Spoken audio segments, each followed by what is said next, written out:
we will be inspecting the head bolts, the head gasket, and the HLAs. One thing I forgot to mention during the other video is how I labeled it. Head bolts, exhaust, numbered them. Intake side is implied, same scheme. Here is the specification for the head bolt. You measure it from the end of the head of the bolt to the very tip. 4.103 to 4.125 inches, and for you guys that use millimeter metric, you can use that, but I don't really feel like converting from centimeters to inches, so I'll just use the inches side. 4.125. It's dead on. So this bolt is within spec. The maximum is 105, so I'm still well within range. And I have measured all of the other head bolts, and all the other head bolts are in spec, so that's how you make sure your head bolts are in spec and determine if you can reuse them. And yes, you can reuse your head bolts, or if you have to replace them. I don't know how much head bolts are to replace or where you can get them. My guess is you would be able to easily find them online somewhere through a distributor, Mazda dealership, etc. You should be able to find those head bolts for the FS engine fairly easily because it was a very popular engine in America at the very least.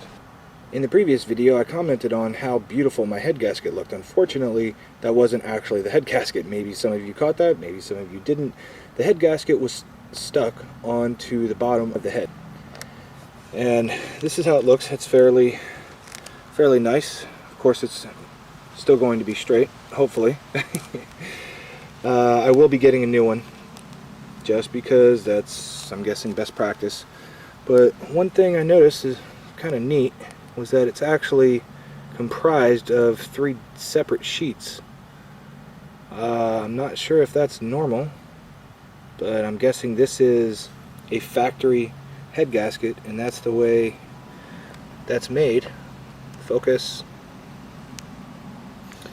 And it seems like there was this black material on it. I have a feeling that wasn't oil, caked on oil, but this black material is some type of adhesive or something to seal, and then eventually that wears out or something, because in certain sections of the gasket, let's say like up here, I can peel that off and then you get the silver material below that.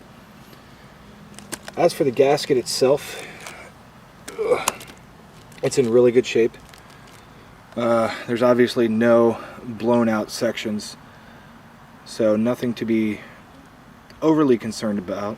That does not mean that I don't have a blown head gasket. Even if your head gasket looks perfectly normal, you can still have a blown head gasket where it doesn't seal.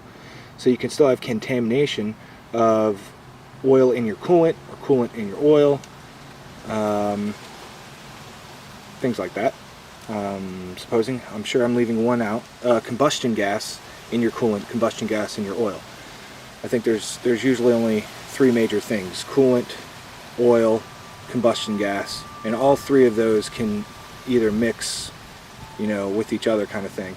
That was kind of neat. Did you see how I did that? That was awesome.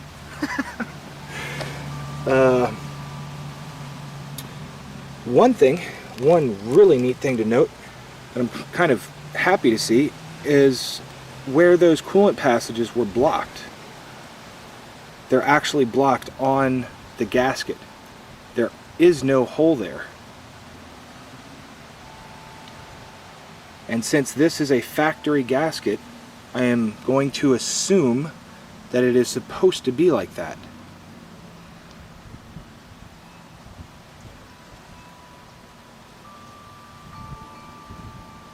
If anyone can tell me any different, please. Maybe this head gasket was replaced during some procedure and I don't know about it, and they replaced it with the wrong gasket. Or maybe I'm supposed to drill those out. I honestly don't know. That's kind of puzzling to see that gunk build up in there and have these blocked off. Has anybody ever seen anything like that? Because, like I said, I'm not a mechanic. This is the first time I've ever seen anything like this, and that's a head scratcher. Kind of neat, kind of good for me if it's actually supposed to be like that. That way I don't have to worry about those blocked passages. But still, something to be concerned about, I guess. I'm not exactly sure if I should be concerned or if I should be happy. I'm confused. Now we go on to the HLAs. I posted an image on Mazda626.net, the nice little graphic that shows every single one that was stuck and every single one that was not. This entire row is my intake side HLAs. There are 16 total HLAs. You have 8 per cam. Let's just say per cam, just to make it easy. And every single one of these is stuck. And this is the exhaust side. 1, 2, 3, 4, 5 are good. 1, 2, 3 are stuck. So basically, I have 13. 8 plus 3 is 11. Good math. I have to replace 11 HLAs. And no wonder my engine was clackety clacketing, because all of these are stuck. They're not squirting oil. These are basically your oil squirting mechanism. This is what distributes oil over your, let's just say your cam lobes, to keep them lubricated while they touch the HLAs. Tiny little pinholes on these guys. And there's only one pinhead sized hole in there. It might be a little bit bigger than a pinhead, let's say a pencil head or a pen tip. And as that compresses, there's a spring right here. So the cam lobe comes down on top of this, and as it strikes this plate in its rotation, it pushes down on this squirter and it squirts oil. Every single revolution of that cam lobe that hits it, squirt, squirt, squirt, squirt. So if this is stuck, more than likely it's filled with sludge or some type of contaminant that will not allow it to squirt oil. Make sure I put that back in the right place. Something like that. Okay, now here's a good one, which I doubt I will be able to properly demonstrate that. I mean, you can't really see that it's going up and down too well, but it only travels up and down maybe a millimeter. And I'm not even sure if that is good. I have a feeling that they should be traveling a lot more than that, but all of these are barely traveling. So I have a pretty big HLA issue that I need to get finished, get replaced. I could take them apart and try and remanufacture them myself. I will probably try and do one at least. So let's see if we can take apart an HLA, a stuck HLA, and see if it's sludge or see if we can figure out why it's not opening. Alright, so I couldn't do it, but the theory being, I'm guessing since this is stuck, you have to decompress this first, which means put this in a vise, and I used a wheel lock, or use a bolt, and put the bolt head up against that spring. Like so. Put the bolt head up against the spring and then wind the vise so it decompresses. Oil will squirt out of here and then suck in air, and that way it's just air pressure basically. What you have in there right now is the internal pressure of the engine, which is a very high pressure, so you can't squeeze it with your hand, or let's see, I tried one of these, a little grip along with a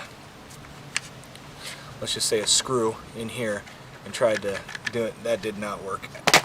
So you need a vise, and I don't have a vise. I'll find a vise tomorrow, uncompress these, and try and clean them up.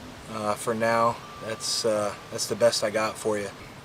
There are tutorials on mx6.com, Mazda626.net, even Miata. There's a nice one on Miata.net about decompressing, cleaning, inspection, repair, maintenance on HLAs for our types of engines. The Miata, I think, uses a BP and similar HLAs. I'm not exactly sure if they're exactly the same, but they're similar enough so that their tutorial will work for ours. HLAs are stuck, and I'm stuck on HLAs, so I'll figure that out another day, maybe tomorrow. I already spoke with Jaffro and a couple of Mazda626.net members. Monoxide Child, awesome guy, gave me some good tips on cleaning up the engine, what I should look for on the cross hatching and everything, and so far the verdict is that the cylinder walls are looking pretty good. So I'm pretty happy about that. The more opinions, the more information, the better. How's that saying go? Knowing is half the battle. Well, if you know a lot and you're absolutely sure, then that's 3/4 of the battle, maybe.